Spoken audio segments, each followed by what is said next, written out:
अस्सलाम वालेकुम, welcome to my YouTube channel physics with Samila SST. तो आज हम अपनी 9th क्लास की फिजिक्स की जो टॉपिक्स हमने शुरू किए थे उसको हम कंटिन्यू करते हैं। आज हमारा टॉपिक है वर्नियर कैलिपर। वर्नियर कैलिपर बहुत इंपॉर्टेंट टॉपिक है जो अक्सर क्लास 9 की प्रैक्टिकल्स में आती रहती है और बहुत ही इम्पोर्टेंट है उसको सीखना, उसको समझना। प्रैक्टिकल वर्क साइंस में बहुत ज़्यादा इंपॉर्टेंस रखता है, तो स्टूडेंट को चाहिए कि उसको ज़्यादा वक्त दे और उसको सीखे। बहुत सारे स्टूडेंट्स हमारे पाकिस्तान में तकरीबन 80% स्टूडेंट जो है वो प्रैक्टिकल्स को ज़्यादा तवज्जो नहीं देते और उसी तरह एग्ज़ाम भी उतना सीरियस नहीं लिया जाता। लेकिन साइंस में प्रैक्टिकल्स की इम्पोर्टेंस बहुत ज़्यादा है। तो मैं अपने ऑडियंस को, अपने स्टूडेंट्स को ये मशवरा दूंगा कि वो प्रैक्टिकल्स को ज़्यादा टाइम दे और उसको सीखने की कोशिश करें। उसमें जो वीडियो लेक्चर्स है वो भी देख ले और अपने जो क्लास के टीचर्स है उससे भी कहें कि वो आपको प्रैक्टिकल करवाएं और आपको समझाएं और लैब में ये काम आप ज़रूर कर लें। तो आज हम शुरू करते हैं। जो हमारा प्रैक्टिकल का सबसे पहला टॉपिक है वर्नियर कैलिपर। तो वर्नियर कैलिपर को सीखते हैं। ये एक इंस्ट्रूमेंट है जो लेंथ को मेजर करने के लिए इस्तेमाल होता है। अच्छा, तो वर्नियर कैलिपर को शुरू करते हैं। सबसे पहले इसका डिफिनीशन करते हैं। It is used to measure the external and internal diameter thickness of an object up to 0.1 millimetre accurately. कोई भी ऑब्जेक्ट हो, उसकी डायमीटर आपने नापना हो या उसकी थिकनेस आपने मेजर करना हो, 0.1 मिलीमीटर तक आपका वर्नियर कैलिपर आपको सही पैमाइश देगा। तो वर्नियर कैलिपर्स एक्सटर्नल डायमीटर को भी नाप सकते हो और इंटरनल डायमीटर को भी नाप सकते हो। ये मेरे पास एक मार्कर है। आपके दिमाग में सवाल होगा, इस मार्कर का जो एक्सटर्नल डायमीटर है, ये गोलाई जो है, इसको भी हम वर्नियर कैलिपर के जरिए नाप सकते हैं। और इसके अलावा ये मार्कर का जो कैप है, उसके जो इंटरनल ये जो इंटरनल डायमीटर है, इसको भी हम वर्नियर कैलिपर के जरिए नाप सकते हैं।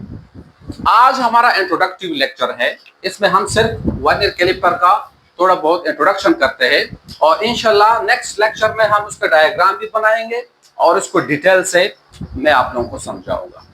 तो ये इसकी सिंपल डिफिनीशन हो गई। It is used to measure the external and internal diameter. ये इस्तेमाल होता है कि हम बैरूनी और अंदरूनी डायमीटर को नापे, थिकनेस या मोटाई को अब एन ऑब्जेक्ट, एक चीज का, अप टू 0.1 मिलीमीटर तक।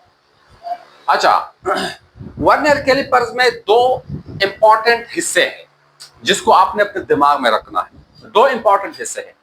एक को हम कहते हैं main scale, this is main scale, और एक को हम कहते हैं वर्नियर स्केल। मेन जो स्केल है ये इमूवेबल स्केल है, ये फिक्स स्केल है। और आपके पास जो वर्नियर स्केल है ये मूवेबल स्केल है। जब मैं आप वर्नियर कैलिपर का डायग्राम यहां पर स्केच करूंगा, यहां पर आप लोगों को दिखाऊंगा, तो आप लोगों को इसकी जो कंसेप्ट है वो क्लियर हो जाएगी। तो मेन स्केल देखो, it is an immovable scale. ये फिक्स स्केल है, ये मूवमेंट नहीं करता। Having divisions in millimetre and centimetre, और इसमें डिविजन्स होते हैं मिलीमीटर और सेंटीमीटर में। मिलीमीटर और सेंटीमीटर में उसमें लाइन लगे होते हैं और इसकी नंबरिंग भी की जाती है। इट इज फिक्स स्केल और ये फिक्स स्केल है। मेन स्केल का जो स्मॉलेस्ट डिवीजन है वो मिलीमीटर है। यहां पर हम लिखते हैं the smallest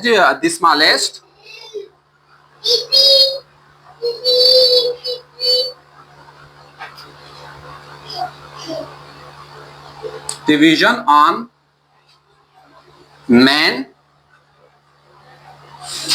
scale is a millimetre. अच्छा, जो मेन स्केल है उसमें जो सबसे छोटा डिवीजन होता है वो मिलीमीटर में होता है। तो ये आप लोगों को जहन नशीन करनी चाहिए। और दूसरी जो इंपॉर्टेंट हिस्सा है वर्नियर कैलिपर का, वो वर्नियर स्केल है। ये मूवेबल स्केल है। ये मेन स्केल के ऊपर मूवमेंट करता है, तो ये फिक्स नहीं रहता, ये मूवमेंट करता है।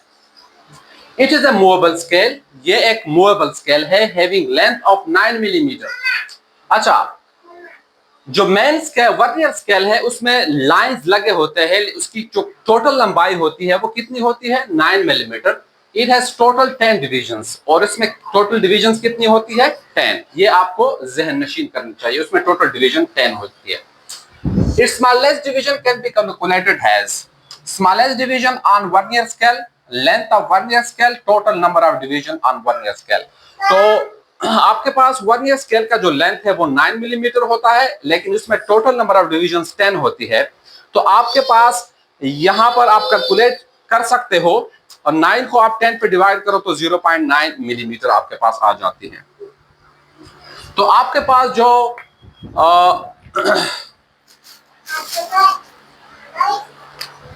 आपके पास जो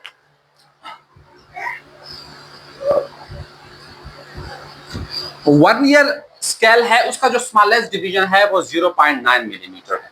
ये दो इंपॉर्टेंट हिस्से हैं वर्नियर कैलिपर्स के, ये आप लोगों को सीखनी चाहिए। और थर्ड इंपॉर्टेंट चीज जो वर्नियर कैलिपर से ताल्लुक रखता है वो है लीस्ट काउंट। तो आपके दिमाग में होगा कि लीस्ट काउंट किससे कहते हैं। लीस्ट काउंट हर एक मेजरिंग इंस्ट्रूमेंट का लीस्ट काउंट होता है। तो लीस्ट काउंट क्या होता है, तो आप लोगों को ये समझना चाहिए।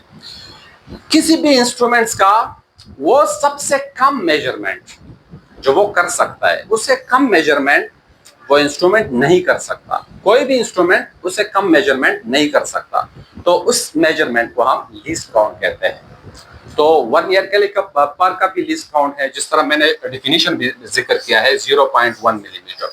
तो वर्नियर कैलिपर 0.1 मिलीमीटर से कम मेजरमेंट नहीं कर सकता। तो इसका मतलब है कि वर्नियर कैलिपर का जो लीस्ट काउंट है वो 0.1 मिलीमीटर है।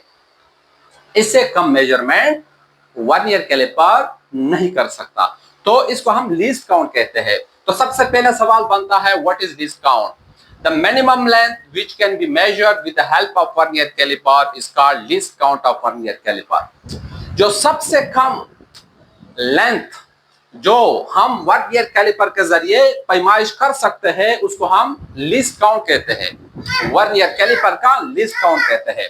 तो मुझे उम्मीद है कि आप लोगों का लीस्ट काउंट का कंसेप्ट समझ में आया होगा। The least count of vernier caliper can be calculated as vernier calliper का जो लीस्ट काउंट है वो किस तरह कैलकुलेट होता है। Least count smallest division of main scale. तो मेन स्केल का हम स्मॉलेस्ट डिवीजन लेते हैं, वो हमें पता है वो 1 मिलीमीटर है। और smallest division of vernier scale, और वर्नियर स्केल का स्मॉलेस्ट डिवीजन हमने कैलकुलेट किया है, कितना है 0.9 मिलीमीटर। तो 1 millimetre minus 0.9 millimetre is equal to 0.1 millimetre. तो वर्नियर कैलिपर का जो लीस्ट काउंट है वो 0.1 मिलीमीटर है। तो ये हमारे पास आज का जो शॉर्ट टॉपिक है वर्नियर कैलिपर का इंट्रोडक्शन था। तो इंशाल्लाह नेक्स्ट वीडियो में हम वर्नियर कैलिपर्स के स्ट्रक्चर्स को डिटेल से पढ़ते हैं, उसका जो डायग्राम है वो भी बनाते हैं। तो मैं कोशिश करता हूं कि आप लोगों को ज्यादा डिटेल से आप लोगों को समझाओ। तो आखिर में मैं कहूंगा कि मेरी channel physics with Samiullah institute को सब्सक्राइब करें, अपने दोस्तों अजीजों रिश्तेदारों के साथ शेयर करें, अपने क्लास फेलो के साथ शेयर करें, ताकि उन लोगों का फायदा हो। Thank you so much.